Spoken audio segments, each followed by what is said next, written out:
August 1st. Yeah, so the little thing that says the Hangout on Air is live. So show number 278 says Hangouts on Air is going away August 1st. So we've got a few weeks to figure out how to do this. And I'm thinking Discord might be the way to do it.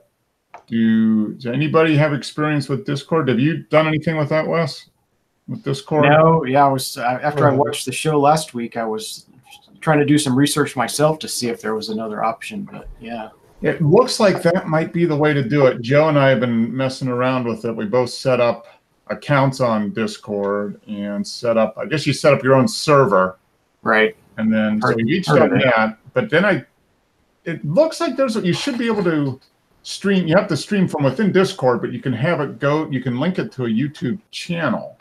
So it would show up there, but I'm not able to get it to sync up. I can attach the account, the YouTube account, but it's not letting me do anything. But that might be because Joe isn't on my server yet. I mean, that might be it, because right now it's just me on the server. So hopefully he's gonna accept. I sent him a link to sign up on my server. So it looks like that might be the way to do it, but it won't be getting on Hangouts to get on. It'll be, you guys will have to set up an account on Discord, which is free, but you'll have to set that up and then join from there when I start the stream, I think is how it works. Okay. So, but I'll figure that out. I'm hoping in the next week or two. Have you ever thought about just going over to a different platform like BitChute?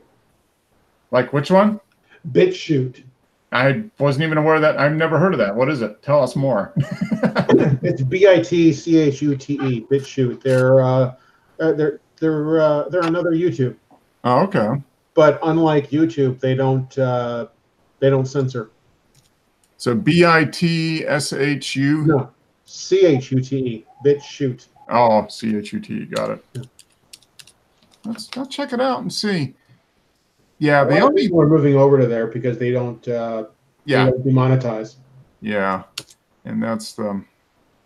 I'll take a look at that. Yeah, I think the thing is, it'd be nice to keep the YouTube. I know, especially for Joe with his YouTube channel, he'd like to keep that and keep streaming to that if possible, and that's kind of what's kind of prompted us to look at that. But I'll take a look at BitChute and see. A lot of people that I've watched were actually uploading to BitChute first, and then uploading to YouTube later. Oh, okay. So you do the stream on. So does it live streaming like we're doing here, or do you know? I don't know. Okay, all right. I'll check it out. I've got it here, so I'll when you make a change, what about changing it before the other one expires? Because if you have problems and questions, you won't be able to communicate. That's why I'm hoping to have something in 2 weeks. So that would be what, the 21st. So that would give us another week and a half. So that's my my goal is to try to figure out the best way to do this for free. Yeah.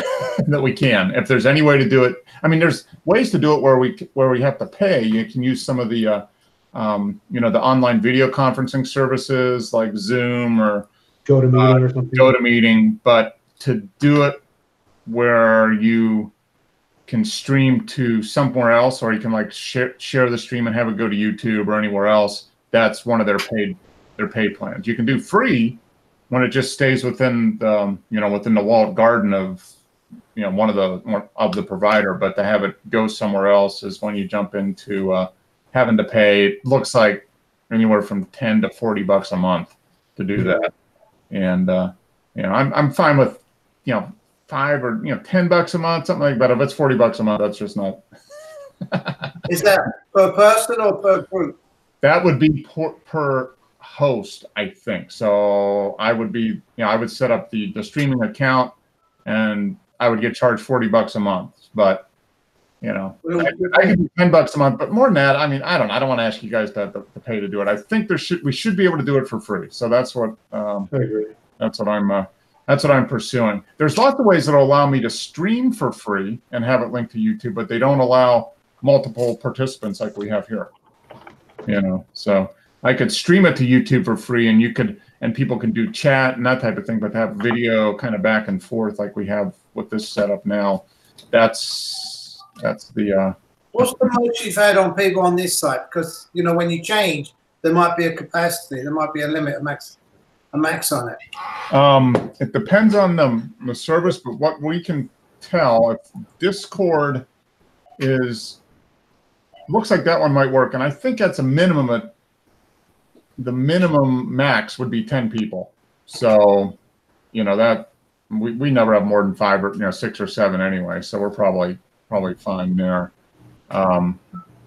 So yeah, we just gotta try to figure that out. So Joe and I are we're going back and forth on that. I'm making some progress. I'm gonna look. I'll check out this BitChute, Frank, and see if there's some other way to do it for free.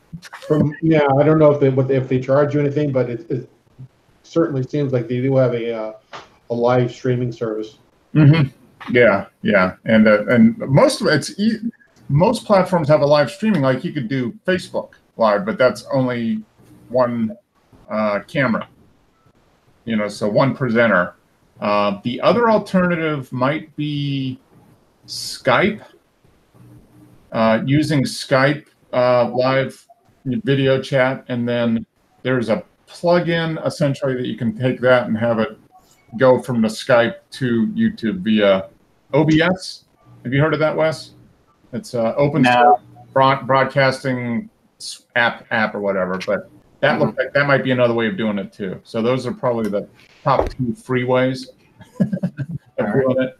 So I'm hoping we have something figured out in 2 weeks so I can get it out to you guys and have you try it, and then we have a week or week or 2 to test it out and make sure we have some kind of feel comfortable with whatever the alternative is. So, well, Mark, I'm not working right now, so if you need a test subject. Okay, so, I'll definitely let you know. Yeah, that might work, because oftentimes by the time I get to look at stuff, it's late at night for me, which would be early evening for you. So yeah, 3 hours behind you. 7, 8, 9 o'clock, and that's what Joe and I have done a few times, because he's in Phoenix, so they're 3 hours. He's the same time zone as you, basically. So that worked, and he gets home from work a lot of times 6 to 8 o'clock his time, which is like 9 to 11 o'clock for me, and I'm usually working or finishing up work like 9, 10 o'clock at night. I take a break like around dinner time, do some stuff, and then I do work at night. I usually have a couple hours, 9 to 11 at night to do stuff. So that might work. Hey, Dennis. You all right, Mark? How you doing? Good. Can you hear everybody? Yep. All right. Can you hear me? Yes. Good.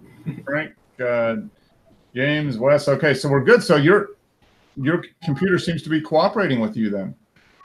Well, no, if Joe pops in, if he pops in. Yeah, we'll find out when Joe pops in. It's usually when someone joins after I've joined. Yeah, that's the that's the problem. So we'll see here.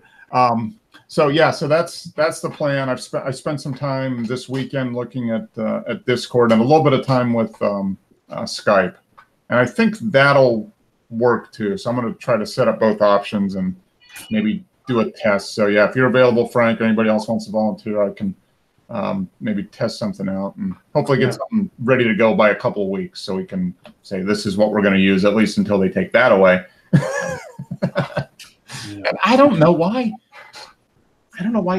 Google's a lot of people use it. So I thought they were maybe just going to roll it into a different product or something, but no, it's going away completely. Yeah, they're taking it away, and I originally thought, well, okay, they're going to take that away, but then they're going to come out like a month before and say, well, that's going away, but you can do it now. It's all integrated in YouTube, and I haven't seen anything about that. So yeah, I don't know. I can't imagine it's. I get it. Well, I don't know. But I guess I haven't been making money off of it, or at least not enough to justify supporting it.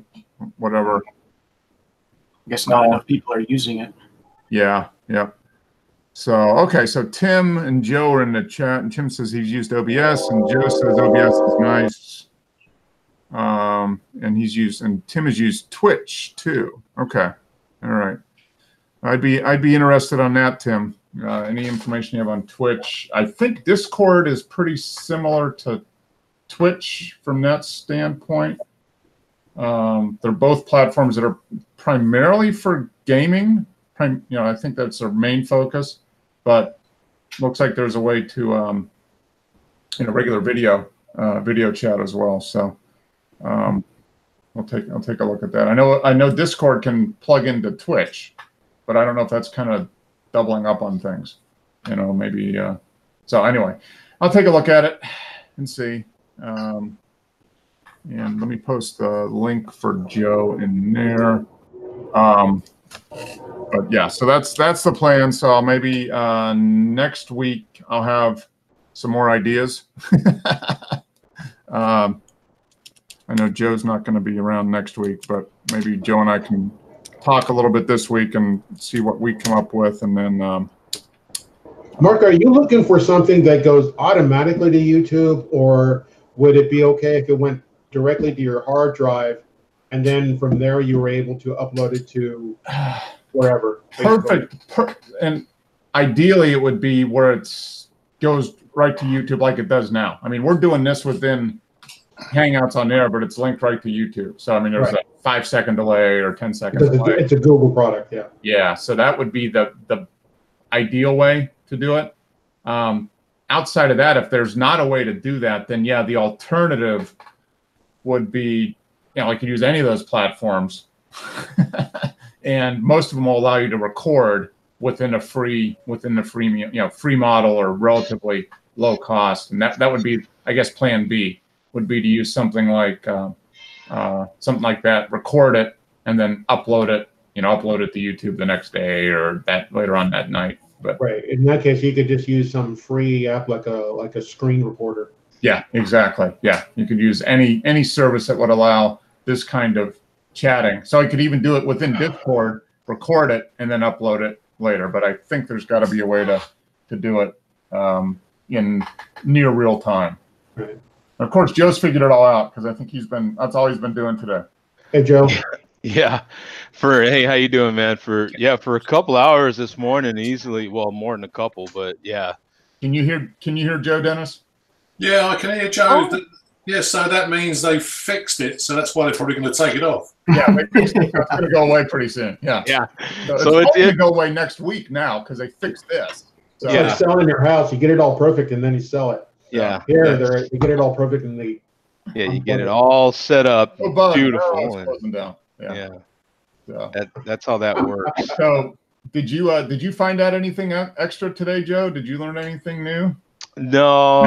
Okay. I have to admit I had sat here with all the intention on really hammering some stuff out, and then my mom called and I got seriously. I know how it goes. Life happens. Seriously distracted after we had her dad's wife passed away. Her dad passed away years ago, and now we found out that she passed away in April. So, but we just found, so I got seriously distracted with all of that. Yeah. Okay. Well, I sent you. I know I sent you an email with the link to join. So if you can click on that, then I'll see what happens on my end. I mean, I'm thinking that might be the hiccup, but we'll figure it out.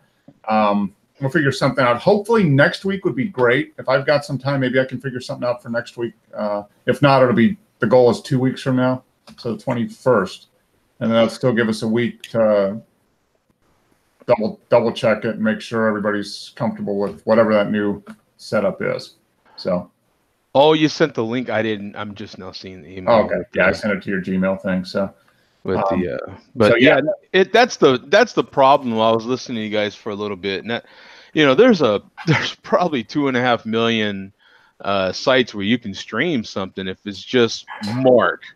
Yeah. But the issue is this: you don't see this, and even this on these other platforms that we're talking about is not possible per se. They've got ways of getting this done, This is a very unique thing. Nobody's doing it. I mean, for free, especially. Yeah, that's the big catch. Which is why they're closing it down. Which I don't understand. Maybe they could I bet you if they charge something, they would. A lot of people would sign up for it. You know, if they I charge would. $5 a month or $10 a month. Yeah, It's I think people would sign the up ease of the use. There's people that easily have a budget to get this type of stuff done, and they still use this. Like, it's just so easy to use. It's a very, very unique product. It's very powerful. Yeah, and you know, to get the, I mean, granted, there's a lot of freedom and a lot more control once you get outside of this. Boy, I mean, that learning curve is steep. Yeah, there's a lot there. Yeah, so yeah, for everything it is. I mean, yeah, it's Google, so it's theoretically accessible to everybody. So yeah, a lot of people, they could spend it on something, you know, spend their money to do something else. Just say, well, we're just going to use this. You know, 90% of what we, 95% of what we need to do, and why go through all the brain damage to do figure out the other stuff. Yeah. I got a good comparison, Mark. Actually, you know, Taco Bell, from what we hear, is running out of tortillas. So you might not be able to go to Taco Bell and get a Taco Bell taco anymore. And if they were to tell you you can't do that, and all of a sudden you got to make your own tacos. Yeah. I mean, it's a game changer. It's a game changer, man. And that's what we're experiencing right now. We have to make our own damn tacos, starting from, you know, from scratch here. We got to make our own tortillas to even make the tacos, man. Like, So hopefully we'll have something figured out in 2 weeks. That's kind of the goal, one way or the other, and then we'll have a week to give it a beta test. We'll do like a 10-day beta, and then we should be set. So that's the goal. So okay, enough about that. We'll figure something out one way or the other. Any new camera purchases? Photography? No, not for me. No, James, are you still going through images, or have you processed all your images from your trip? I've done them. That's all I want to put up there. The rest, you know, they're okay. I didn't want to put my 3 sisters on the site because and you didn't want to post up the pictures from the nude beach that you were visiting, because that would probably get another strike against the channel. So I appreciate you there for not. Yeah, but I put my name Joe underneath it. Yeah, nudie photography on location. James is in training. Joe's official. Yeah, I made some purchases that are pretty. Yeah, I was going to ask you, Joe, because you got some new stuff. So let me see. Let's see what Joe. How about you, Wes? No purchases for you this week? I'll be back. Oh, okay, good. Well, Joe go first and Wes. So okay, well, good. Well, while Joe's grabbing his stuff, first off, I haven't been on in a while, but my work bought me an X-T3 to use. Oh, sweet. So I've been playing around with that, and I put up a couple images this week from it. Okay, very nice. Is that Fuji? Yeah, the Fuji X-T3 and their 18 to 55 f2.8 to 4 lens. Oh, okay. Oh, it's kind of. I don't know what it is about Fuji, but it seems like they're like Apple, how Apple used to be, where there's somewhat of a cult following. They did seem to be doing things really well. Yeah, well, they have a very unique, user experience as far as how their cameras work, and that's huge. The built-in film profiles and stuff are really awesome. Yeah, I think is that the thing that people really like about Fuji is the built-in film profiles. I think so. Yeah, like Velvia and Provia and all that stuff. Yeah, right. Yeah, you can add those on to Lightroom, couldn't you, through plugins? Yeah, but it's nice to be able to, especially since it's a mirrorless camera, you're pre-visualizing exactly what you're going to get. Yeah, that's with that profile applied, so it's really handy. Yeah, it does save view a lot of time from post processing. I can imagine. Yeah, well, it's a is it a was it a 1.5 crop factor? Is that what those are? Yeah, 1.5. Okay, all right. Yeah, Wes, is it Fuji what's got the different processing in the chip? Yeah, it's got the different RGB in it, all of it. It's just a different layout of instead of a Bayer, it's a X-Trans or whatever, and the red, green, and blue are laid out differently on the chip. Yeah, the whole chip is like film, isn't it? It's got red, green, blue, in layers, the whole layer. That's the Foveon. That's the Foveon sensor. That's different. That's not Fuji.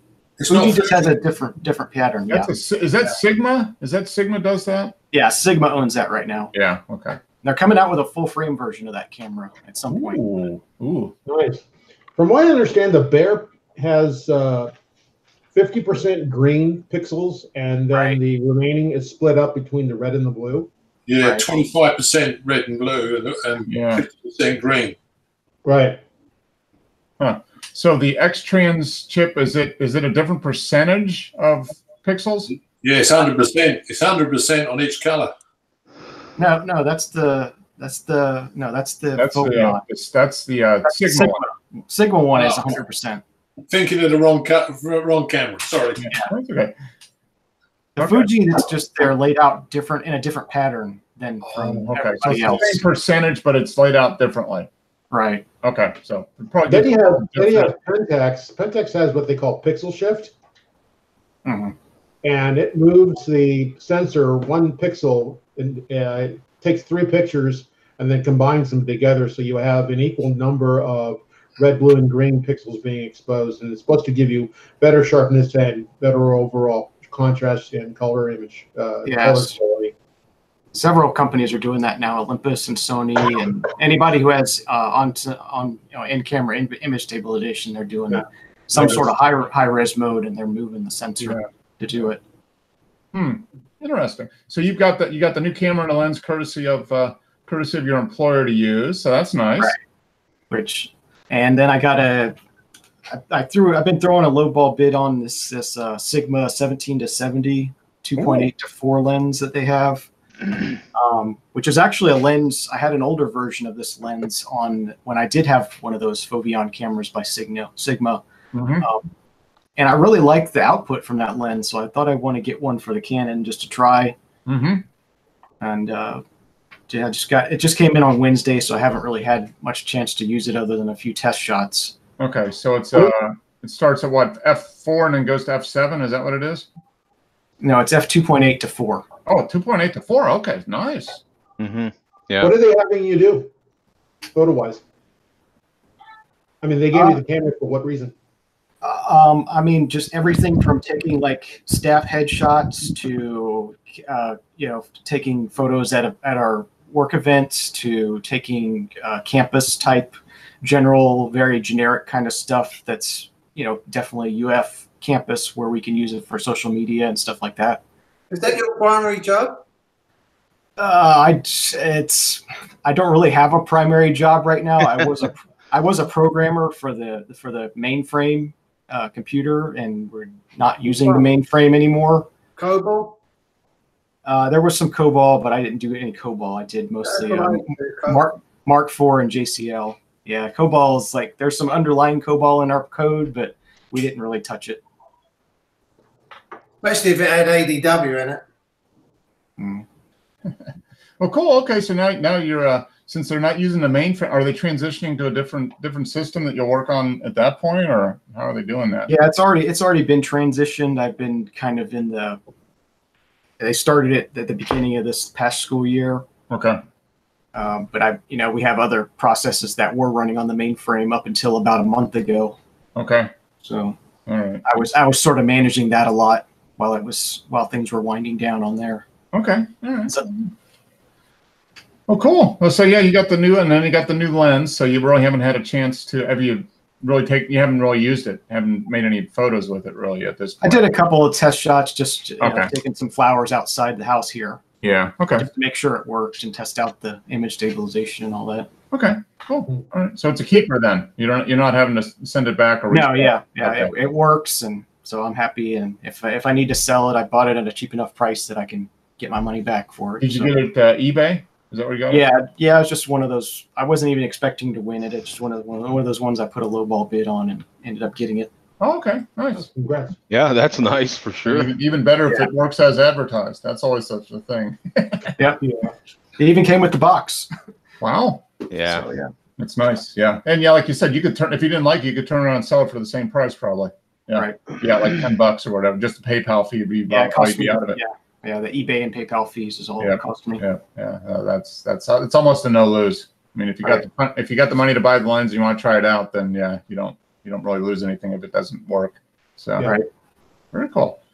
Yeah, Good, man. And Joe bought a. I think you bought a whole photo studio, right, Joe? Is that what you did? Yeah, portable one. Yeah. They're having a deal though. I'm looking at a deal on Adorama right now for a Sigma 70 milliliter 2.8.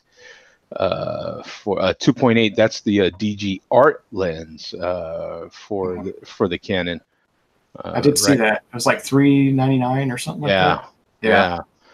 Pretty good price for that prime right there. What's the normal price in that? 600 probably.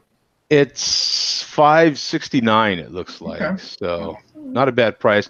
And anybody that wants to buy a full frame, you got a 5DSR, which is that 50 megapixel behemoth that Canon has for $1,703 right now, man. That's like half price.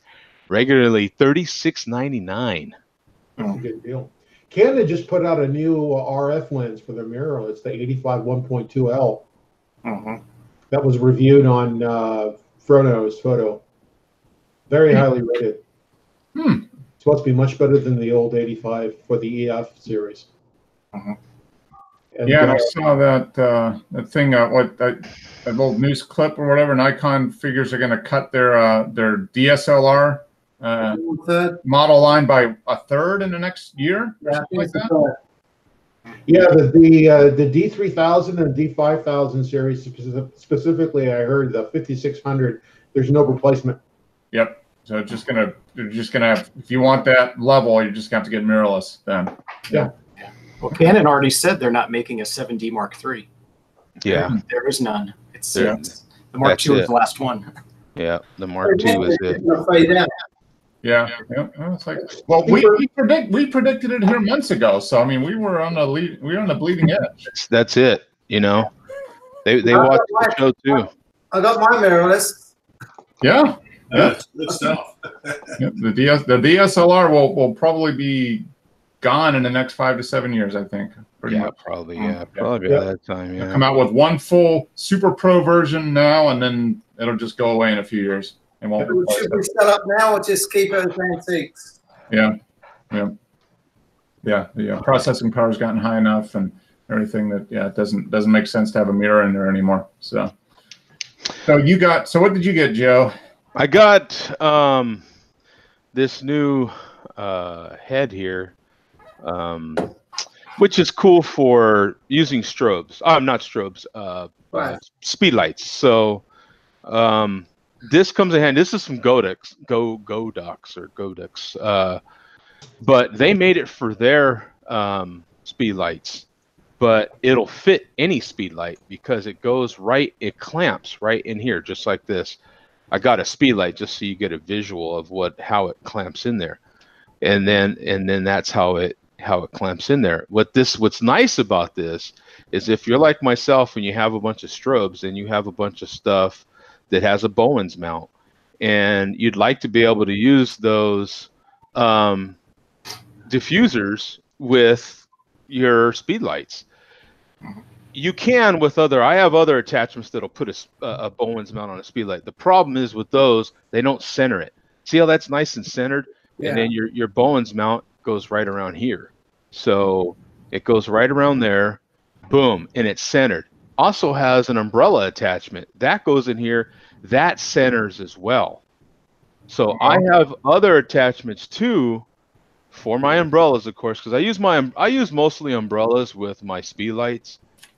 Because everything's kind of light and portable that way, but they're not centered. They're always off center. So your flash is fanning out in an off center sort of way. So it's hot on one side and not on another. Okay. This is nice because it centers it. That's so nice. And it can be used with any strobe. God, I keep saying strobe. Speed light. So no matter what size speed light you have, since they have basically this like vice grip sort of attachment for it, it's become immediately popular with any speed light user. So it's got a little piece of rubber down here. This piece here was like $20 on Amazon. All right. And then of course it has your normal adjustments. So you hook it to your light stand here, and with this deal here, and then this handle here is what's going to allow you to adjust it up and down. All horizontal. Yeah. Okay. So, and for those that don't know how to use these, because some people don't, I see it in the comments all the time, and they're like, "Oh, that doesn't really work that good because it hits the pole." Well, look it. This is how you use these things. You pull them out, and they're like spring loaded. So you put it there and then continue to turn and then pull it out and back. So there's no need to like just go all the way around. You pull it out and it'll go anywhere you want it to, and then you let it go back in and then turn. And that's how you use them. Joe, you mentioned Bowens. Yeah. What is that? It's an attachment for your diffusers. So all your different types of light diffusing. The Bowens mounts in here. I could get one and show you because that's all I have. But that's how all your soft boxes and everything would attach to your speed lights. Okay. Everything's mostly Bowens mount. Like the only reason it's even mentioned is because you had the what were they? They were the B ones, the speed lights that were, the strobes that were the B, and they came out with their own mounting. And since they were so popular, there was always this, well, what mount is it or not? But nowadays, everything, those those strobes quickly kind of faded. Some people still have them. B? Is that what it is? Yeah, it was the B. Alien bees. Alien bees, yeah. Alien bees, yep. Thank you. They had their own mounting, and I forget the name of it. But since alien bees were so popular, it was almost a Nikon Canon sort of deal with alien bees and any other strobe that was a Bowens mount. But now Bowens dominates. Like Bowens is just like, it's almost like the Lightroom of, when it comes to strobes, you're gonna buy a strobe and it's gonna be Bowens mount. I promise. Yeah. It's kind of like the Arca Swiss mount. Yeah, it has like a 3 prong deal at the end, and they mount in right here. Okay, so it's like a triangle, like 3. Yeah. Okay. Yeah. So you have one here, and one here, and it basically goes in, and then you twist, and then to undo it, they're pretty much very, very similar. They're going to have some lock that's going to let you unlock one part of it, which unlocks the whole. So you twist, little half or quarter twist type deal, and then pull right out. Okay.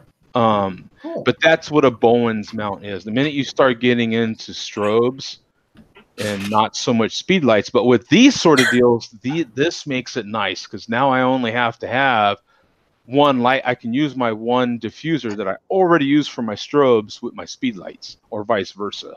Okay. Another key part though that goes with that is this. This is gold right now. You start shooting with speed lights or strobes, sooner or later, you're going to want to get, especially speed lights, you're going to want to get that speed light off your camera in order to get creative and do different things. You're going to want it off your camera.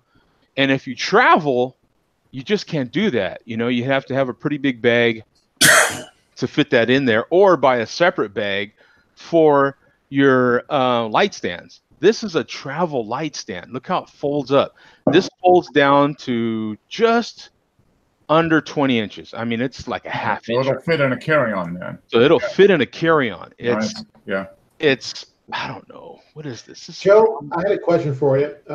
On the front of your speed light, you have the infrared sensor and other sensors, but that's all being blocked now. So how does the camera control exposure?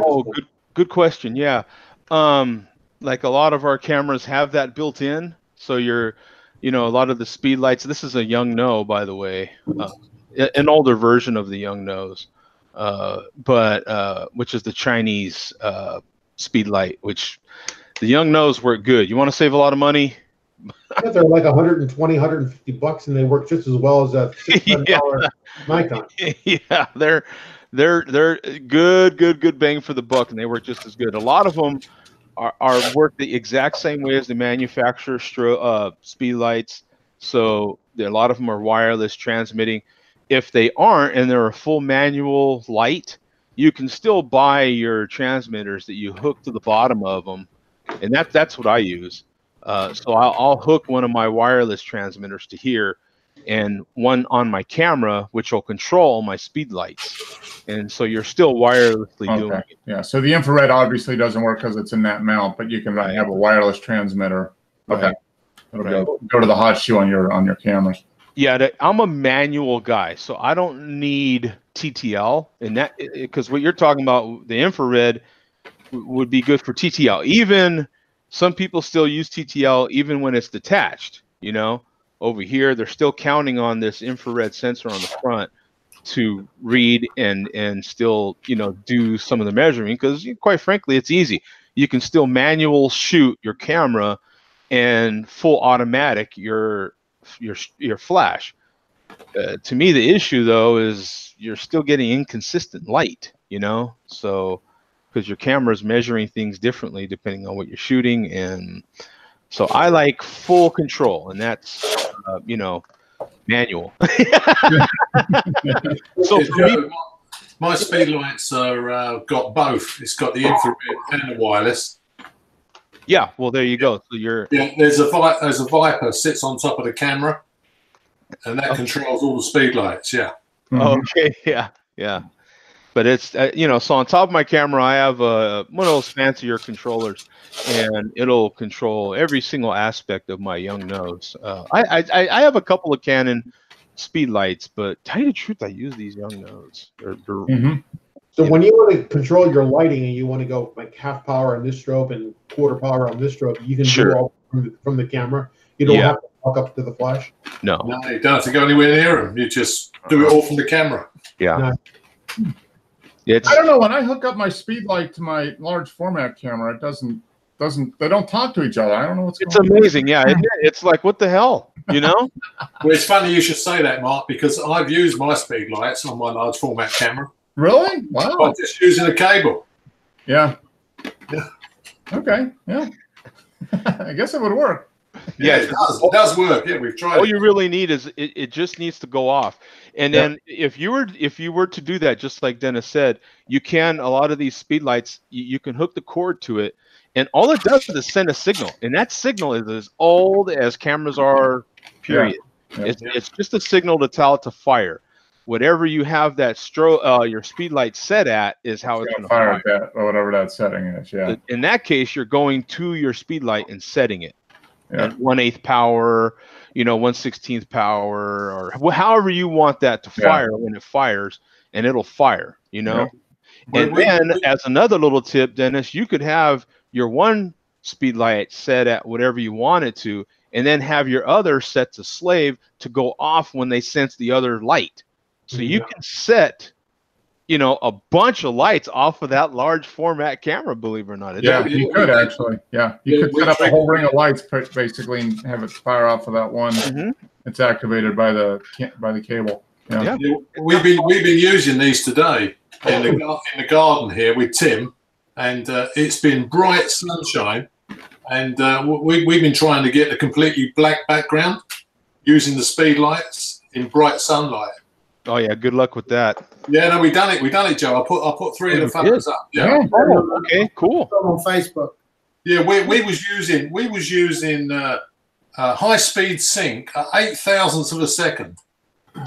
You know what, Dennis? What I like about this is it makes it real easy to use your speed lights with gels, because you can take any ordinary colored film and just cut out a stupid square piece of it, put it over this, and just clamp it to this. And now, right in. Yeah. And now any diffuser you have is colored. It's super, super easy to use.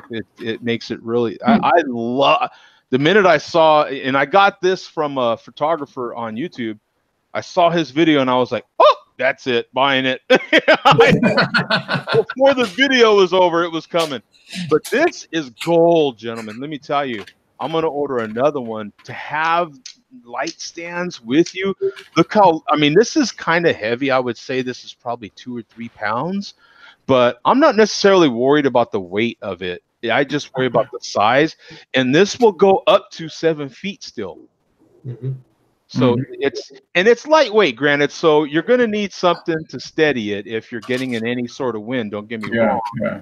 But it's strong enough. In my case, I like to use a lot of big soft boxes, and it'll still hold, from what I hear, like a 43-inch big Octa soft box, man. So I'm you can always place sandbags in the bottom of it. Yeah, you can always go to, like, everybody has a Walmart, or even your grocery store carries ankle weights or bags of rice. I mean, you can get creative and buy a bag of beans, for Christ's sake. And I'll put books in mine. Yeah, rocks. You know what I'm saying? Like, you can stop at your grocery store, buy whatever, ask them for a couple of grocery bags, and stick rocks in them. You know, like, no, I just go to the beer store, get a case of beer, split it up, and then when you're done with the shoot, then you drink the beer. There you go. You're done. Yeah. That's actually better multitasking, right? And you're being green because you're reusing. That's right. You're recycling. Hey, Joe, what triggers do you use? I'm sorry, Joe. What triggers do you use? The trigger, everything's Young No, everything. Really? Yeah, I use Young No. Is, for me, quickly turned into a fantastic brand. Mm-hmm. I use Young No. Almost everything I can use. Now, for power, though, are you using the batteries that are fitting inside the camera, the flash, or are you using an external battery pack? No, I use the Amazon rechargeable. To tell you the truth, they work pretty good. Yeah, they work good enough for me. I've used them for the batteries I have in here right now. This I have holding together with a couple rubber bands because it fell one day. The wind blew and it fell, and then so now my battery door won't stay shut. But the batteries I have in here now, I've had them for 6 years or so. I mean, yeah, when I was shooting weddings, I was using a Quantum battery pack turbo. Okay. And that would, after a full power blast, that would recycle the flash between a half second to a full second. Yeah, that's pretty quick. Yeah. You know? So what do those young ones do then? Do they do recycle very fast? The Young No, recycle time. What do they do? I don't use Young No batteries, but the Young No Speedlight, it recycles pretty darn quick. Depending on the power you have in it. But yeah, I like it. I've had this particular one. I've had for 6 years. This one you're looking at right here's been around the block. Yeah, I've got a non-TTL Young No, and it recycles like a second at full power. Yeah, they're pretty darn. I don't mind a full manual. This one here happens to have TTL and everything, but I don't mind a full manual Speedlight. I prefer it because that's all I use. You don't have to pay for the extra features then if you're just using the manual. Yeah. Especially if you're using the same type of lighting setup, that this flash is at full power, this one's at half.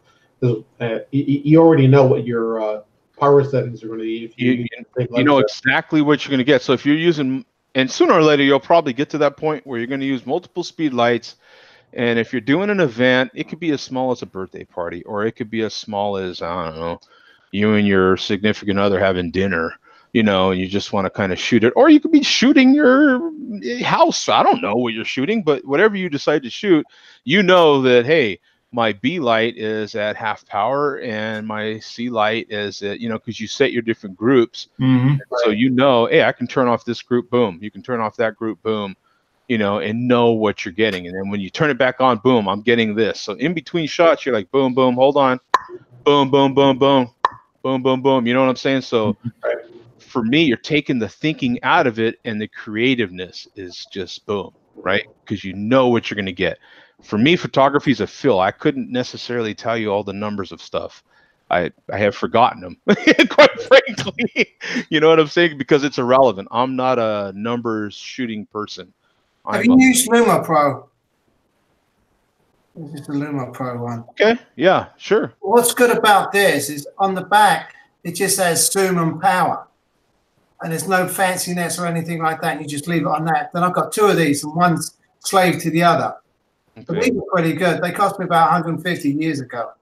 Now you know what your zoom is for on your speed lights, right? Right. You know what the zoom is for? Directional off the flash. Yeah, it like, so you know the it's gonna fan it out more or put it in a little tighter. Right. So the light pattern basically yeah. But the good thing about this, you can have one to the left, one to the right, and have two different meters. You just adjust it. Good. So it has like a button in, is what you're saying. But like this, let me see on this thing. So Okay, that does make it easy. Yeah. Yeah. It's just power and zoom, and it's real easy to do. And that's what I use. That is nice. You're right. You're right. How many channels can you control on your controller, Joe? I don't have it with me right now. I think 3 or 4. Yeah. Sounds about right. Yeah. And you can have multiple speed lights or strobes to one channel. So Right. you can have 3 lights that are 75%, one that's okay. Yeah. And if the other ones are just slaves, they're going off when they detect the flash from the other flashes, the light from the other flashes, then you can have literally basically 3 channels gives you 3 different levels or settings, so you can group as many as you want to that one channel. Right. Yeah. You guys know Joe McNally? 10 slaves for each channel, and you can end up with 33 lights if you want. Honestly, yeah, you could. Yeah. We're now photographing the sun. Joe McNally, or ever follow him on YouTube? Joe McNally. He did one with a fire station where he lined everybody up, and he had a load of flashes to take care of it. But who's going to have that many flashes? Oh, there's a lot of people that do. Yeah, there is. When you're a big name like Joe McNally, you can just basically get anything you want from Nikon. He had one shot. I think he had, no kidding, he had hundreds of flashes going off at one time to photograph a building at night. Mm-hmm. Yeah, I've seen plenty of people with 16 speed lights in a case. Yeah. It's you can go as crazy as you want with lights. Yeah. From a single flash to hundreds. This was gold, man. I'm telling you, this is the way this folds up is just so nice. I love it. I am. And for as light as it is, it feels sturdy. You know what I'm saying? At the same time, it's going to need help bracing and stuff like that. But especially when you got an umbrella. Yeah, or a big softbox. The main reason you got that is because it's portable. Very portable. So you can hop on a plane and use that to go somewhere and have it. Right. Put it in a carry-on. Yeah. Yeah. So it's perfect. I found this just in time for my trip next weekend. So yeah, you're gonna be doing some kid photography next week, right? Yeah, my big kid. Yeah. Yeah, good. Yeah. No, that's. Mark, I purchased myself a new prime lens this week. What you get?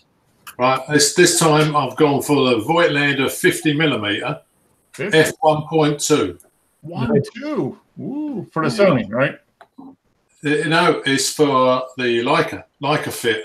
Oh wow! Yeah, nice. I got the Leica one because I can use it on the Leica camera and the Zeiss. Okay. And I can also use it on the Sony. Okay. And that's a manual focus, right? Yeah. Oh yeah, they're all manual focus. Yeah. But I mean, the reviews, the raves about it on the net. I thought I'll just get one and see, because I've got the Voigtlander 51.5. Yeah. This one is their light eater. It's. I mean, one guy on the internet reckons it's the best 50mm in the world, which might be. How massive is it? How much does it weigh? Yeah. It's not that big. Huh. It's lighter than my Voigtlander 65. Huh. So what size filter does it use? I think it's a 52. It's not too big. Yeah. Yeah, that's pretty compact. Yeah, it weighs half of what the Voigtlander 65 does. Wow. Yeah. I mean, Joe, look it up, Joe. That's pretty cool. So now you got the 50-1.2. Now you've got and then you got the 50-1.5. Yeah. And then you've got the 65 1. Is that a 1.5? It's an F2, that one. F2, okay. That's the APO lens. No chromatic aberrations. Okay. Yeah. That's the super coated one. Yeah. Yeah, and I've got the Voigtlander 15mm. Oh, that's right. Yeah. For your super wide. Yep. Nice. So yeah, you're Mr. Voigtlander. Today we was using the Leica 90mm f2.2, f2.8, the Leica M. Huh. Yeah, that is a very expensive lens. Yeah. eBayed, of course, but yeah, I put the pictures of Tim up. We took in the garden. Okay. Yep. I see him here. So yeah, we'll get to that. Look good. Yeah, that lens though, Jimmy, is I wouldn't have paid the list price on that. Yeah. But anything like us. So did you get it? eBay then? Yeah. Yes. This one. I think the in the States it retails over $1,000 for that 50. Okay. Yeah. I've picked one up for 500. It hasn't arrived yet, but okay, that's nice. Yeah, that's good. Have you guys had any problems with eBay where it's damaged or anything like that? No. Well, if it's damaged, you send it back to them because it's not as described. This one is described as excellent. So you always claim your money back from PayPal. Yeah, I've never had any trouble with eBay either. I just anytime I use eBay, I use it because I know exactly what I'm looking for, and and then I just go there to see if I can get it at a price that I want. So another good place is KEH.com. Yep. KEH Camera. Yep, they're here in Atlanta actually. Yep. Are they? Yeah. Well, I like Wes. If you get it at the right price, you're never going to lose any money, are you? Yeah. It's always going to sell for the same. You can always turn around and sell it for what you paid for it, and well, it is a few percent maybe. Yeah. Yeah, I couldn't believe this was up for the price it was because I looked at the sold listings and there was nothing under $750, and it's been a waiting list. Only come out just before Christmas. Right. Okay. You can pick them up. You can pick them up on eBay for about $1,000. Yeah. Yeah. Well, no, that's it. Once you know what you want, and you just keep an alert or search out there, and then if you act, if something pops up, you just got to make it. Make a decision. we'll soon find out, Mark, because as soon as it arrives, I'm going to have a play, obviously. So okay, maybe we'll have some preliminary results next week. That'd be good. So yeah, let's jump into the images because there's a few here. It looks like Dennis has been playing around with altering the space-time continuum. Yes. We've been gimping, and I'll tell you, been gimping it. Yeah, Tim is well into the gimp now. Uh-oh. Yeah. Uh-huh. Yeah. And he's actually been selling photographs. Yeah. Oh wow. Yeah. Very nice. So this is the first one this week. This was last one last week. Oh, that's fine. James beach scene. So and then James saw this on the beach and he left very quickly.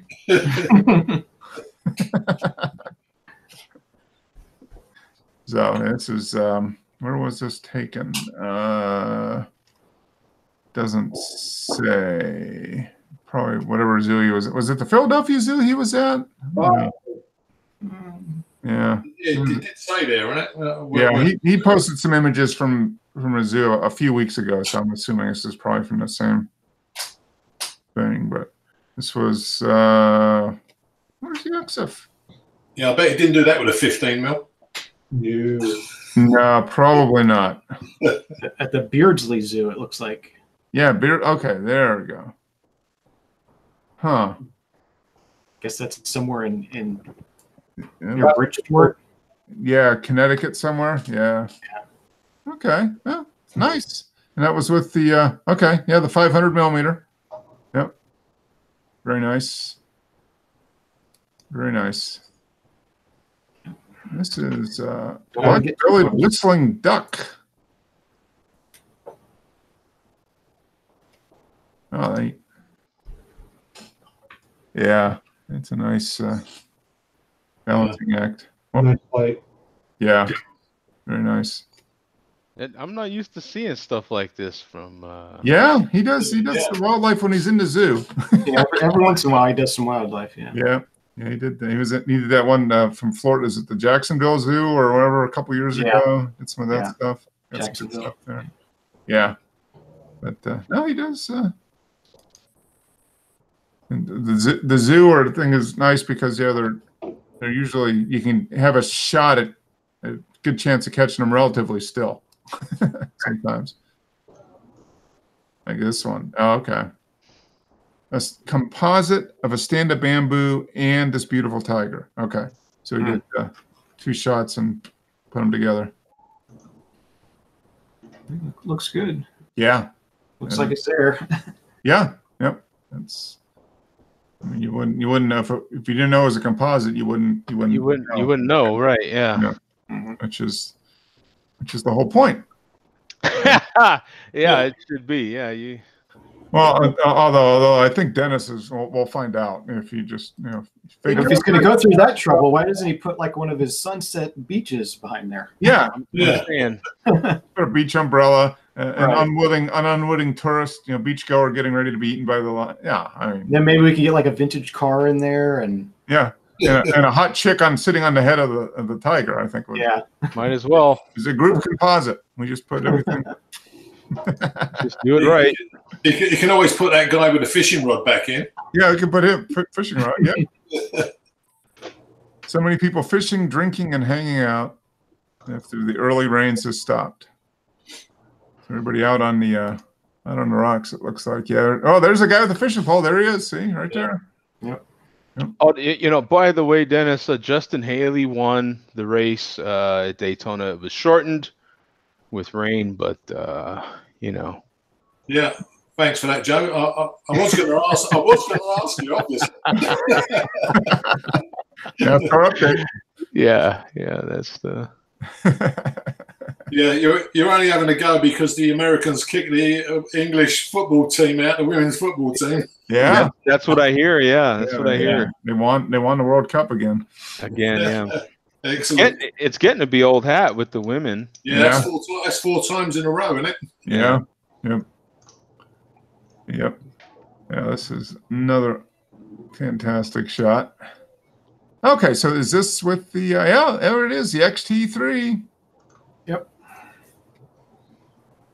Do you like it, Wes? yeah. So far, it's taken a little bit to get used to, but I'm liking it. Liking it. What it's doing. And so this is the work camera. Yeah. Okay. And what profile are you settled on a profile that you like, or are you just going just straight up without any? I usually use like the Velvia profile, but I shoot RAW, so that's just for my pre-visualization purposes, kind of thing, because that's kind of how I edit anyway. It's very colorful. So you can do like raw JPEG, so the JPEG will come out with the Velvia. Yeah. Right. Yeah. Okay. Velvia is going to be full of color, isn't it? Yeah. Super saturated. Yeah. That's a beautiful film. Is it got an Ektar file? No Kodak. It's Fuji. So you get Right. Acros, not Ektar. Or Acros is black and white. What's the Superia? No. Provia? Superia? Yeah, Provia. There you go. Yeah. Provia. Yeah. Provia, so yeah. Okay. That's nice. The medical building. Okay, there we go. This was at 55 millimeter, so f2.8 to 4. So is that their is that the kind of the standard kit lens for the camera then? That's sort of their mid-range kit lens. They have a cheaper one that's kind of cheap and plasticky, but this is their mid-range. And then they have one that's like a 2.8 Pro lens. Okay, the Pro lens, yeah, kind of what you have, James. Similar, yeah. Yeah. Nice. That's a nice. Very nice. Whoa, Bubbles 1. Yeah, I was going to say about this one, Wes. I had a look at this. You should have cloned out the pimple in the green in the middle. Yeah, there. Mhm. I swear to God, I didn't see that to you. Yeah, now that's what you can see. I hadn't seen it before either. And now, yeah. Thank you, Dennis. So that's all. Yeah, appreciate that. Yeah, Yeah, I every was gonna time. say, like, Bing, if I could have downloaded it, I would have took it out for you. Yeah. bing. That's where my eyeball goes every time now. Yeah, Yeah. Sorry about that, Joe. So bing. you got this. You shot this raw, and then did you bump up the saturation and stuff to kind of match the Velvia? Actually, this one I didn't do anything with the saturation at all. Wow. I Okay. just did a little light bit of like contrast, basically, and that's Okay. about it. Wow. Yeah, that's bright paint then. Yeah, that little Yeah, It's very bright paint. yeah, that little pimple's annoying you, isn't it, Joe? it's annoying. Let's get off of this one if you would. Yeah. How many batteries did they use on that paint there, Wes? Yeah. So now we are inside a place. Hey, Dennis, look at someone's coming after you right now. Yeah, They're doing museum stuff. Yeah. You know? Yeah, it's terrible. Visitor Center at St. Augustine. St. Augustine. Okay, so you went there for the 4th again this year? Yeah, Okay. it's tradition now. Yeah. Okay. Nice. Yeah. So Decided to take my little Panasonic camera with me. Mm-hmm. Travel light. Yeah.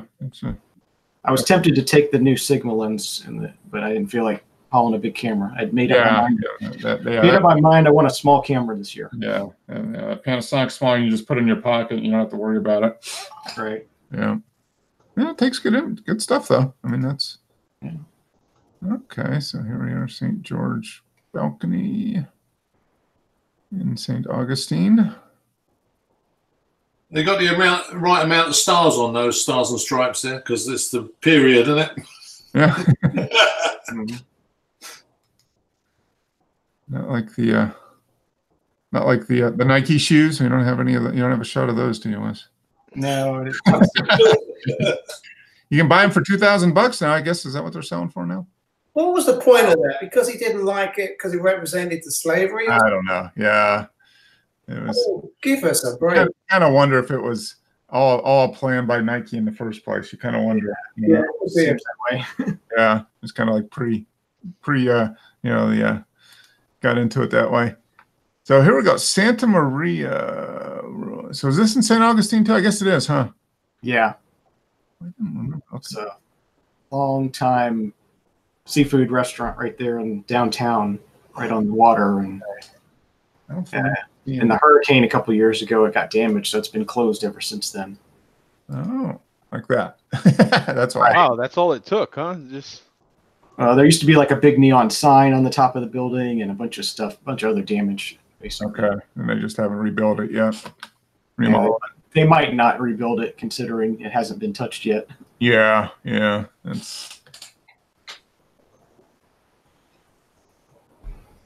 So it's been there forever. It's kind of sad. Okay. Yep. Yeah. Oh, here we are. This is I think the 3rd year in a row you've shared images from the fireworks display. 3rd or 4th year. So. Yeah, I like your fireworks. Where's they come out really well, aren't they? yeah, good job, man. Yeah, great job. Is that 10 seconds? Yeah. Yeah. I had one of those little pocket tripods that you can. I don't have it right here, but it's just a little pocket, like that's about 4 inches high. Okay. Oh yeah. Those bendy ones, yeah. It's not bendy, but it's made by Manfrotto, but it's just got 3 little legs that fold out. It doesn't extend at all. Yeah. So tiny. Yeah. So it did a 10-second shot. Yeah. And I was using my phone to control it since it has Wi-Fi, so I just Oh, nice. yeah. set the camera down and Looking through the camera, you just look at your phone. Yeah. right. Well, that's And nice. That came out really nice. With my iPhone, I can do that with my watch. Yeah. I still haven't used that feature yet. I keep forgetting I have it. That's a nice one. Yeah, you got 1, 2, 3, 4, 5. Yeah, 6. Good. Ooh, that's nice. Oh, yeah. That's nice. So the question is, Wes, how many shots did you take and how many did you keep? because it's totally random. You just have to like hit the button, hope that enough stuff goes up at the right spot. Yeah. Over the years, I've kind of learned to anticipate like when things are going to happen. So I'm getting better at getting good scenes, but I probably shot like 60 or so shots. Okay. And probably I posted 12, I think. Yeah. So do you estimate based off of seeing the flashes coming off the barge or wherever they're launching the shells from, or what do you? Yeah. I'm watching the barge and it's just seeing are they, Yeah. Did you increase the saturation on this, Wes? Yeah. Yeah. I played with the color temperature and the saturation on all these to kind of some are different. Sometimes tungsten works well, sometimes it just depends. The blues on this are just fantastic. And the reds, look at that. Yeah. Mm-hmm. Yeah. Did you play around with like a super tight crop on it to see what the colors look like on the screen, just boom in your face sort of thing, or no? No, I didn't do any of that. Yeah, so like in other words, just fill the frame up just with this. Yeah, just to play around, like where you almost couldn't even, like, you'd crop it in so tight you almost couldn't even tell you might even think you were just in Vegas somewhere or something, like it would seem like it might be interesting. So you did all the shots at 10 seconds pretty much. Yeah, I just left it on 10 seconds. I like it. And it looks good coming off of the water like that. Oh, yeah. I mean, that's what I was going to say. The reflection of the lights on the water here. Mm-hmm. Yeah. I mean, did you have a filter on, Wes? No filter. No filter. Straight on the lens, yeah.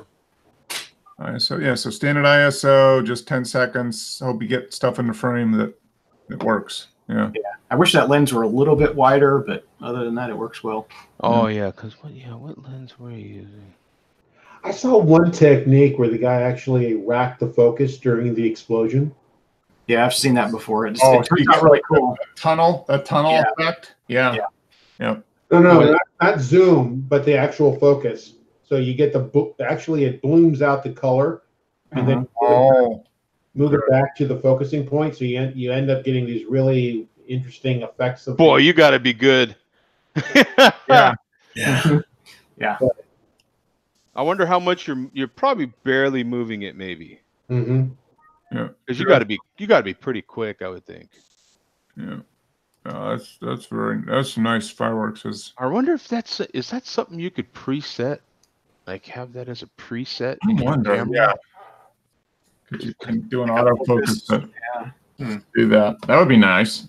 Yeah, that'd be interesting. That's interesting. Built-in rack focusing, that would be cool. It'd be something they could easily do. Yeah. I mean, if we could do autofocus, point A, focus point B, and hit it, and adjust how fast it moves from A to B, and Now that I know you can do the focus point thing. Yeah, that'd be kind of interesting, wouldn't it? Huh? Yeah, that would be the. That's some good stuff, Wes. Thanks. West Wharf, long exposure gives you a moment to appreciate the scene. Long exposure, 114 seconds. And drink a cup of coffee in the meantime. Yeah. Appreciate the scene and have a cup of coffee. 2 minutes, yeah. He's going to have his 10 stop again. Yeah.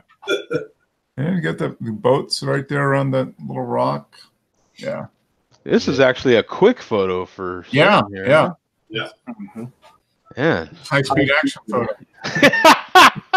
Yeah. 114. Oh wait, it's gonna be quick. I don't have time to do anything. It's under 2 minutes. He's getting 5 frames per 10 minutes. Yeah.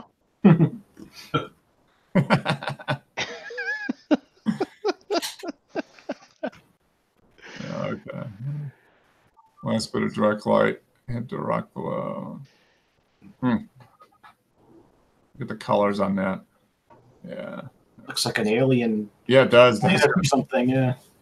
So what does he do? Does he take multiple pictures and then merge them together? No, I think most of these are single shots. So how does he guess the timing on it?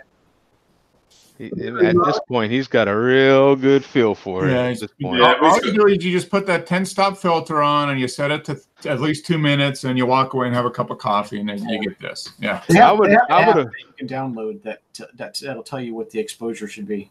I Yeah. would imagine, you know, just the darker it is, the longer he's going to go, and the more lighter it goes, just the shorter you have to go. I would imagine that's Yeah, kind of the he's basics probably- of it. Yeah. As But much as he's out. he gets an idea of it. Yeah. Yeah, well, Simi said that he takes these and it's virtually dark anyway. Yeah. Yeah. So that, I mean, that's, you know, you're, you know, when it's, because you're getting it when that sun's, I mean, you're getting that purple hue that he's getting right there. Yeah. Is that's that little bit of purple hue. You get a good sense of that when you're, and man, he does so much of this. He can Yeah. definitely tell. Yeah, probably got a pretty dialed in as far as how much time he's going to need given the conditions. Yeah. Yeah. Because he goes to, you know, not the same spot all the time, but he's in the same general area and he's, you know, different seasons. Yeah. So that's just experience. Yeah. Just. But the darker, the longer. I mean, Yeah. that's the basics of it. I would Okay. think. So here's Rui out in, you didn't run across Rui when you're out there, huh, James? No. No, Well, you didn't have your mountain bike with you. That's why. I don't have one. I have a regular bike. I've You been should on have a met mountain Rui. bike for a mate of mine, but that's long gone now. You can't. I don't picture Rui in the tourist type place. Yeah. Unless you're a tourist that's going off the path a Yeah. little bit, you know. Like, So- yeah. He's only put this bike up, Joe, because I put him that nice delivery bike up last week. That's right. That, you know what? You're probably right. Yeah, he's like, Yeah. I'm gonna show him a real bike. Yeah. Yeah. That guy, I tell you, that guy, you know, whatever he spends on these bikes, he's getting his money's worth out of it. Yeah. That guy, Yeah. They cost a Definitely is. fortune. that guy rides, man. Wow. No, he's down at the vacation ride view from the bottom. Now, is he sponsored? No. He just does this for fun. Oh yeah. yeah, No, he's got a group of friends and they go out. You know, he rides back and forth to work almost every day, it seems like, and then they go out on the weekends and ride. So, and they've got a great. I mean, for the kind of biking he does, there's a lot of mountain biking trails and stuff close to home for him. So it's really convenient to get out. Yeah. Joe, he's got ventilated disc brakes on that. Yeah. Yeah, he does. Look at Probably that. got better brakes on his bike than you do on your truck. Yeah, he probably does. Yeah. I mean, yeah, he's this guy. I mean, he needs to bike. He needs to ride more than any of us, I think, need to shoot. I mean, this guy is definitely way into his passion. Yeah, I mean, yeah. he is. The last few years, especially, it's I remember when I was about 10 years old, I got my first 10-speed and the brakes were squealing. So I had the wonderful idea of spraying them with WD-40. Oh yeah. Oh There yeah. you go. How did that work out for you? What a big mistake that was. yeah, It didn't squeak anymore. yeah. Oh, I mean, I was the one doing the squealing. They didn't squeak as you barreled down the hill without any brakes. Yeah, and you wore out the heels on your shoes real quick. Isn't that something? yeah. Yeah, I was doing the one braking system. That's the default braking system right there. Yeah. From the top. So he must have rode. So he had view from the top at the beginning, view from the top at the end. So he started at the top, rode down to the river, and then rode back up to the top. So yeah, just to make it interesting, rode back up the hill at the end. Yeah. I mean, look at that. I mean, look at it. This guy. You know, he's got great views, man. Yeah, I mean that's just beautiful scenery. And I was looking at the terrace. You know, I don't know whether it's a vineyard or just terrace farm, but yeah, just the hills and kind of reminds you kind of like central Italy or something. You know, the hill. Yeah, it's Plus, That iPhone's got a little bit of distortion in the corner there of that tire. Yeah, a little bit. Yeah. What do you think he's using there, Mark, on the handlebars? What sort of device might that be? Is that just a GPS? It's or probably like a Garmin, bike GPS unit. Hmm. Yeah, I mean they can. That looks like a bike specific one. Yeah, they've got some now that'll fit on that you can take from your put on your wrist when you run and then put on your bike. But this looks like a specific GPS with tracking and all the altitude and all that fun stuff. Yeah, he used it to upload to Strava. Is what it's a workout tracking site. Yeah, and so you can see all the elevation and everything he rides. And it's a lot. He goes up and down hills quite a bit. Quite a bit, man. Yeah. This guy, he's something else, I tell you. Is it a small guy, big guy, medium guy, what guy? He's I don't know, he's probably 5'10" and 160. You know, I mean, just Right. yeah, small to medium sized guy. I mean, yeah, he's built like a cyclist or a runner. I mean, Yeah, he don't look like me. I promise you that. Yeah. He's the opposite of this. Would you ever get on the bike? What was that? Would you ever get on that bike? Yeah. Oh, I would get on it, sure. Yeah, with my feet flat on the ground, absolutely.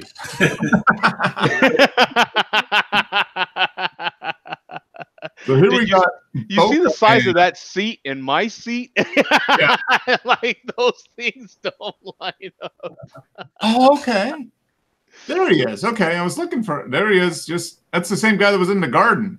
Yeah. Oh, it is. Now yeah. he's in Yeah. the Boca. All Yeah. right. There he Pretty is, tricky yeah. there, Dennis. Took me a Yeah. while to figure that one out. We've been playing with the GIMP again. Yeah. Yeah. Oh, update for Lightroom Classic. All right. You hit him in the Boca. All right. All right. Yeah. But And you put the, With the white flowers just at the I guess the 10 o'clock position from the red flower there. yep. Texture in there is really interesting. Look at that. Yeah. Hey, there's a face. That's like I saw Jesus in a piece of toast. That's kind of Yeah. saw a guy in the Boca. Jeez, yeah. I saw Elvis Presley in my waffles. In my waffles, yeah. Right. There's no hidden meaning here. Just No, there's no. This is just straightforward. Yeah. Okay. This was the 1.5, the Voigtlander 50mm 1.5. But I was using the Voigtlander close focus adapter, Oh, okay. All right. which makes it go from 0.7 of a meter to about 0.45. Okay. All right. So yeah, so you're down within 15, 16 inches, something like that. Yeah. Yeah, that's nice. Nice colors. Yeah, I didn't do anything else to it apart from Putting a frame around it. sticking the frame around it, and I put a black frame round first to sort of give it an edge. Mm-hmm. Nice. Right. Hey, Now you may think this is fake. Mhm. Oh, this just looks Yeah. completely real. Yeah, right, yeah. Had me fooled. Yeah. Oh, Yeah. Now this photograph was taken at 11:45 p.m. in the afternoon, yeah. with the sun blaring across the water. And you, so you took it in the middle of the afternoon, darkened it up, and then put the moon in. Yeah. No. Yeah. The moon is actually out at the Science Museum in London. Okay. All right. Yeah. It's about 10 foot across, a sphere, and it's got the whole map of the moon on it. Okay. Yeah, and it was like loads of people walking around it, looking at it. So That's funny. yeah, so I thought I needed to get a moon from someone. I thought, yeah, I've got a moon shot. Yeah. And yeah, there you go. Yeah. You know, interesting enough, that's the way the moon looks down here in these parts at certain times of the year. Yeah. Yeah. It looks really, really huge. Yeah. it looks really big, and it's that close to the ground and everything. It's I incredible. can tell you, Joe, it never looks like that in this country. Yeah. Right. Hi, everyone. Hey, Rui, how are you? I'm good. How are you all? Excellent. You're we're just catching our breath after watching your cycling, looking at your cycling images. Figuring you had to go downhill and uphill at the end, right? Is that what? Because you had the beginning of the ride uphill, at the middle down at the river, and then back up top. So Yeah. Yeah. Yeah, Rui, did you see that nice delivery bike I put on for you last week? I did. It just needs a little bit of maintenance. Yeah. Yeah, just a little bit. You got your audio sorted out, huh? Then? Oh yeah, because he can hear him, huh? Yeah. yeah, like we said, it's all fixed. Dennis can hear everybody. That means Google is going to take this away next week. Yeah, they're probably going to shut it down now. They fixed it now. Yeah. Yeah. Now this moon's a little bit more realistic. So is this the same moon in a different image? Yeah. Okay, you shrunk it up and put it Yeah, I made it a bit more reasonable size. Yeah, and this was about just before Christmas, I think, winter time in the Tower of London. So okay, and that was at night. Yeah, ISO 4000. Yeah. Yeah, the River Thames runs east to west, so that probably would be a moon around about it. That's a semi-realistic position of the moon. Yeah. Yeah. If I stuck it over in the left-hand corner, it would never be there. Yeah. Yeah, but no one would know it. No. Actually, my friend, I spoke to him this morning, and he says to me, "I like the picture of the Tower of London." I goes, "Yeah." I said, "I stuck the moon in afterwards from the Science Museum." And he went, "Really?" No. I've been fooled for a little while. Yeah. So If it's on TV, it must be real. This this is true. Yeah, the camera never lies. Yeah. Right. That one building looks like a USB stick, doesn't it? Upside This down. one here, yeah. Yep, it does. USB 2.0. They haven't upgraded it to 3.0 yet. Yeah, the round building next to it, the funny shaped one. That's the London Assembly Building, where the Mayor of London operates out of. Okay. That's a little more realistic moon placement. Yeah. So That's the same mayor your president said he's a loser, and the crime in London has gone up since he's been in charge. Yeah. Yeah, definitely. Okay, so here we go, Dennis. this is a few images from in the garden midday with the speed lights. Yeah, this was this afternoon, and the sun was so bright he was squinting. So we used the speed lights to black out the complete garden at the back. So you got two speed lights, I can tell, right? Yeah, two speed lights, one either side, on full power, and we completely took out the background. And when I enhanced the shadows, you can see some of the leaves on the trees behind him. Oh, off the camera, right? Yeah. In the corner. Yeah, just a little thing. Huh. Yeah, two flashes in front of him. Yeah, well, to the side, in the front and to the side. 45 degrees. Yeah, they were on full power, and they were quite close to him, because he was getting a suntan. Yeah. So the background. Okay, another one. Yeah, these were the three most successful. Okay. So what camera setting did you have it on? I think on this occasion we was using the 1,000th of a second. Yep, that's what it's using high speed sync. I had it on f/22 and ISO 50 to get this. Okay. Let's see. Yeah. Okay. So ISO 50 f/22. Yeah. Yeah. So if I want a black background, that's what I'll do. Yeah.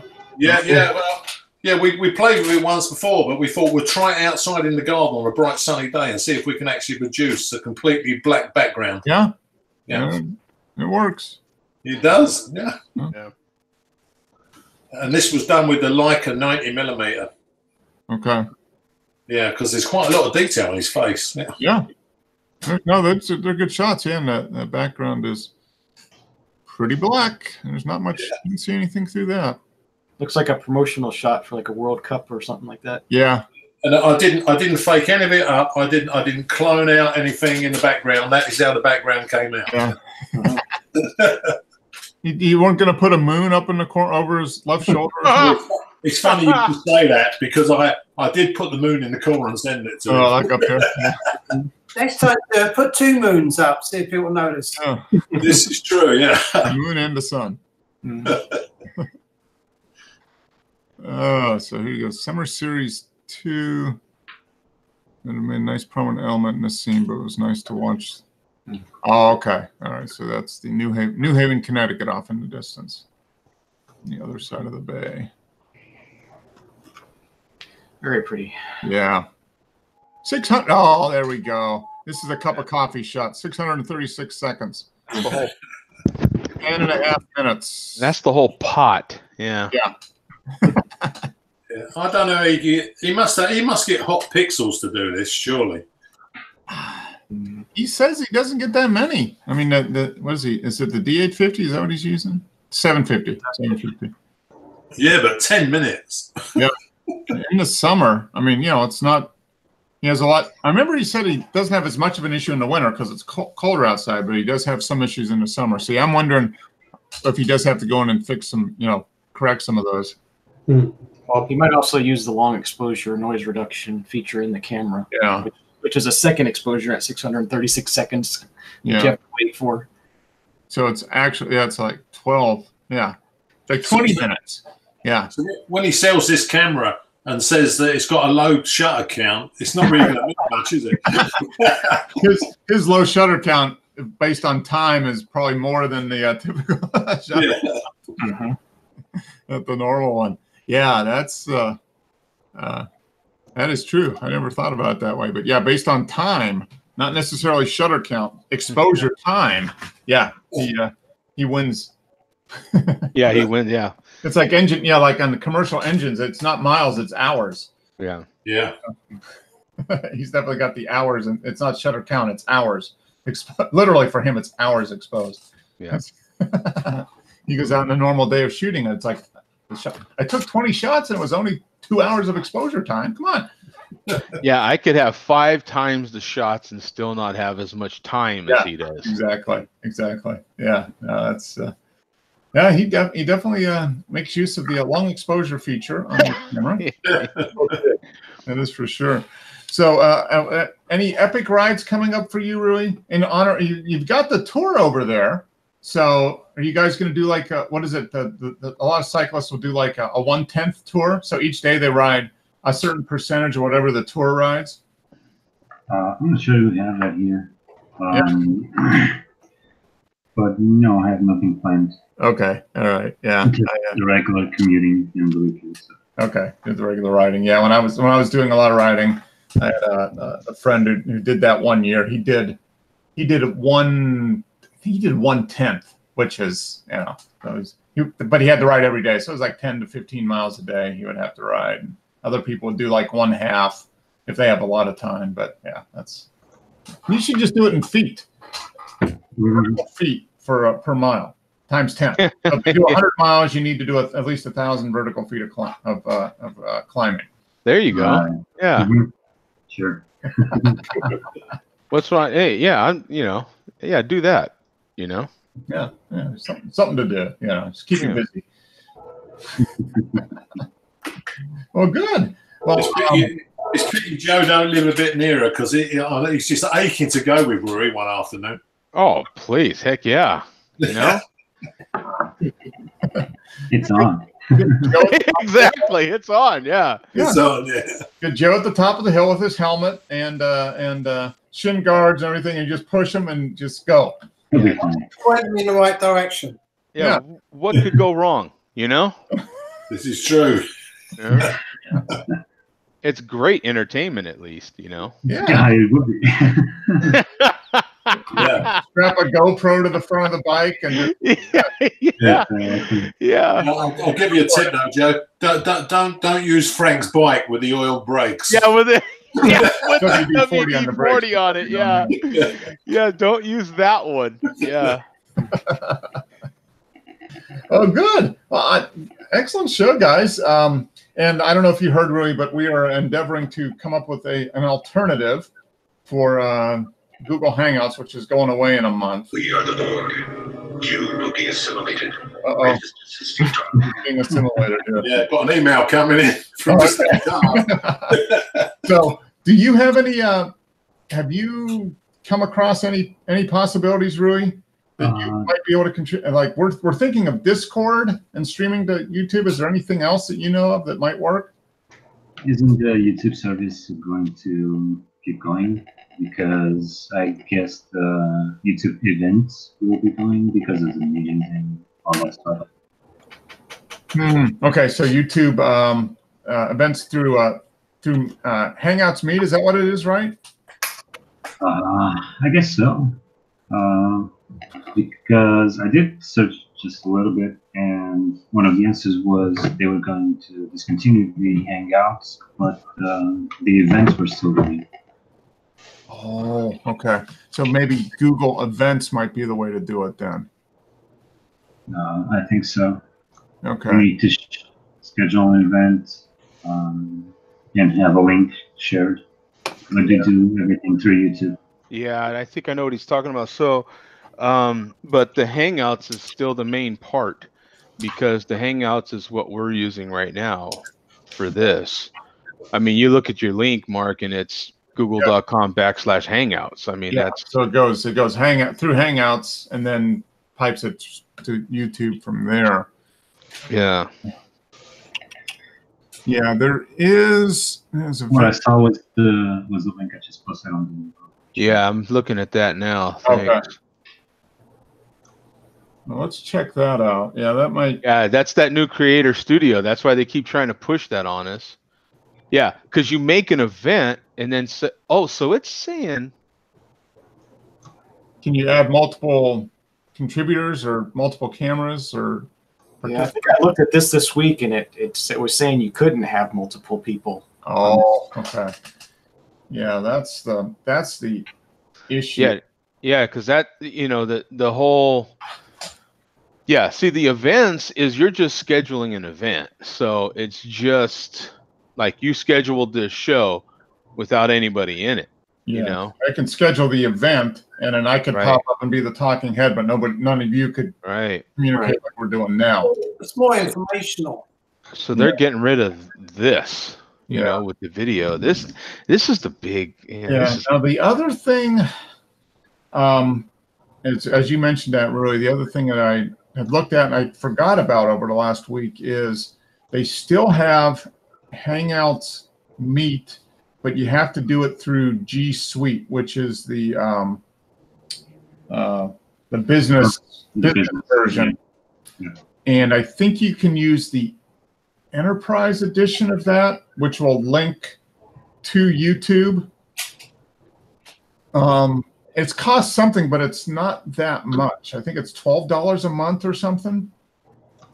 So Let's keep that going because that's what I use in meetings. yeah, you guys use that for your work meetings. Yeah. Yeah. I'll look at that too, Joe, and see. There might be a way to do it because I use G Suite for my work. I don't use the Meet function. I use Zoom for my meetings because it's mostly just me and one or two other people, so it's pretty straightforward. But I'll check that out because it has to be linked to. Does it have to be tied to a domain? Is that right, Rui? For a G Suite, it has to go to an actual domain. I guess so. Yeah. Okay. But do you have a domain, Joe, for your thing? Do you have a not anymore. .com or anything? Not anymore. I let it go. Okay. I've had 3 different ones, and I'm pretty sure I let it go. I don't know. I remember seeing a while back the renewal come up. I don't remember if I renewed it or not. You know. Okay. All right. Yeah, I think that might be able to do it through because I have mine through my work domain, my business domain. Yeah, because at one point I had the .com. I had the what is it for the UK? The .com/UK or .uk or something. Because I had one for .com, one for the UK, and one for somewhere else. Okay. All right. Yeah, I'll take a look at that too and see maybe how that. I'll investigate that. I don't know if that's going to be a solution or not, but I'll take a look at that as well. But I think maybe Discord might be the way it looks like. So yeah, it's. I feel like writing Google and telling you guys are being a real pain in the ass right now. yeah. Let us know what they say. Yeah, I wonder how far that would get. You'd probably be the first person to do that too. I bet you I would. Yeah. I bet the reply starts with a capital F. Yeah. Yeah, I might be the first person, Mark, that second that sent them the email. Be the first that second. Yeah. Yeah. Yeah, because I got to imagine they're getting a lot of people sending emails and letters saying or whatever saying. Because it even seems like just from trying to start your own stream, like they don't even have that anymore per se. Like that you have to have another piece of software and then they're providing the engine to stream. Yeah. You know what I'm saying? Yeah. So it seems like they just want to be the engine that powers it, and then you're running all the front end, and they're just doing all the back end. Yeah. Well, Mark, is there no peer-to-peer, multiple peer-to-peer program that we could use? Well, there is. That's what we're thinking about. This app called Discord, I think, allows it. It was originally set up as a gaming, for gamers, but you can set up an account. So everybody here could set up an account on Discord. I could add you to the channel, basically, and we would be able to do this, within Discord. But to get it to go to YouTube, in a semi-real time like we have now, that's the challenge. Right. So, Yeah, the advantage is that there's a lot more control, but there's a lot of disadvantages too.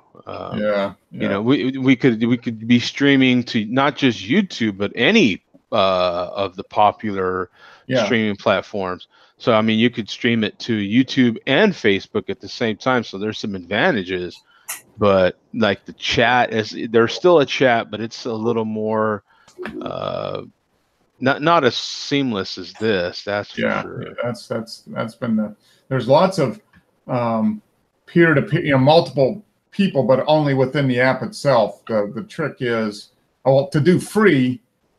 There's lots of free stuff where one person can just pop up and do a stream. Like it would just be me talking, and everybody could view later on, but they couldn't interact like we're doing now. Yeah. And then lots of platforms will allow multiple people like this, but you got to pay. You typically got to pay something for that, at least to be able to, especially to be able to connect it to something like YouTube at the same time that you're going and having the chat live. So that's the challenge. So yeah, it's to whine a little bit. It's like, it sucks because all the other stuff that they've discontinued, it was kind of like, well, no one's using it, or not that many people use it. Like Google Plus that they just cut out, or supposedly cut out. I've heard it's still kind of going, but enough people don't use this. When they cut out Google Reader, that was a big deal for me. Mm-hmm. And they said, well, not enough people are using that anymore. And the replacements for Reader, which I happen to use, I still use RSS readers. I mean, it's like, it sucks. You still miss Google. I get by. I've gotten by ever since, but you still miss the Google Reader. I mean, there is still nothing as quick, as powerful. These other ones, you have to pay for a certain level of service. Mm-hmm. And I get that, and I don't mind doing that, but gosh, give me that sort of option with this. I mean, we're not getting that sort of option, and no excuse. Like, there's no excuse. It's just we're cutting it out, and you're like, oh. Yeah. Google does what Google wants, and there's no. I don't want to make my own tacos. Yeah, make the tacos for me. All I want to do is put the hot sauce on the tacos. I don't want to make exactly. Tacos. I'm willing to pay for my tacos, man.